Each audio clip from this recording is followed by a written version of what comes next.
लकत कमाया कर थो रानी चिर के छाती ला देख ले।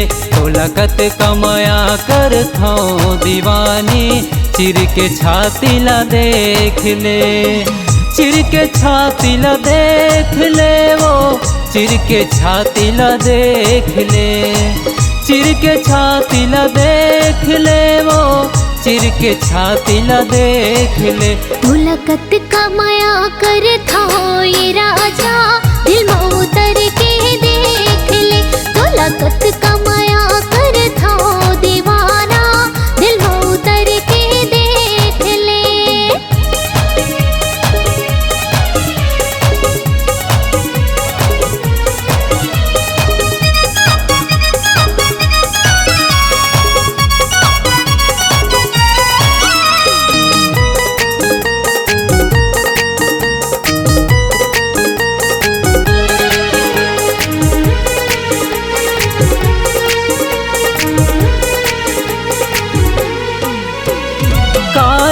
कारी काजर जाए दोनों आँखी के कोर माँ।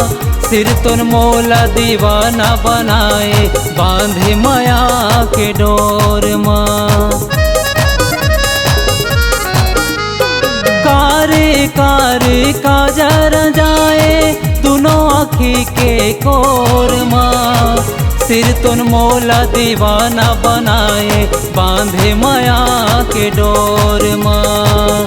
सिर तुन मोला बैहा बनाए बांधे माया के डोर माँ। तो लकत का तो लकत का तो लकत कमाया कर थो रानी चिर के छाती ला देख ले। तो लकत कमाया कर थो दीवानी चिर के छाती ला देख ले।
लकत कमाया कर था ये राजा दिल में उतर के देख ले।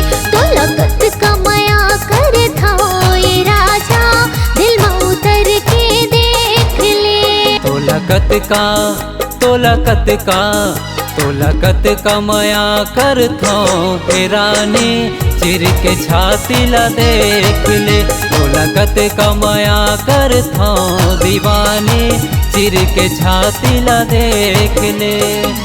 चिर के छाती ला देख ले वो चिर के छाती ला देख ले। चिर के छाती ला देख ले वो चिर के छाती ला देख ले।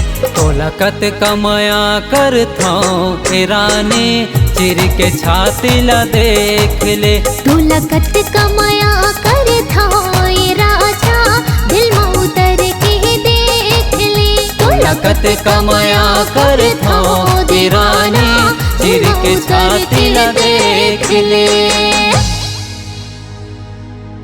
संगवारी हो नवा नवा गाना सुने बर और देखे बर हमर दीप म्यूजिक चैनल ला लाइक शेयर सब्सक्राइब करे बर बिल्कुल झन भुला हो।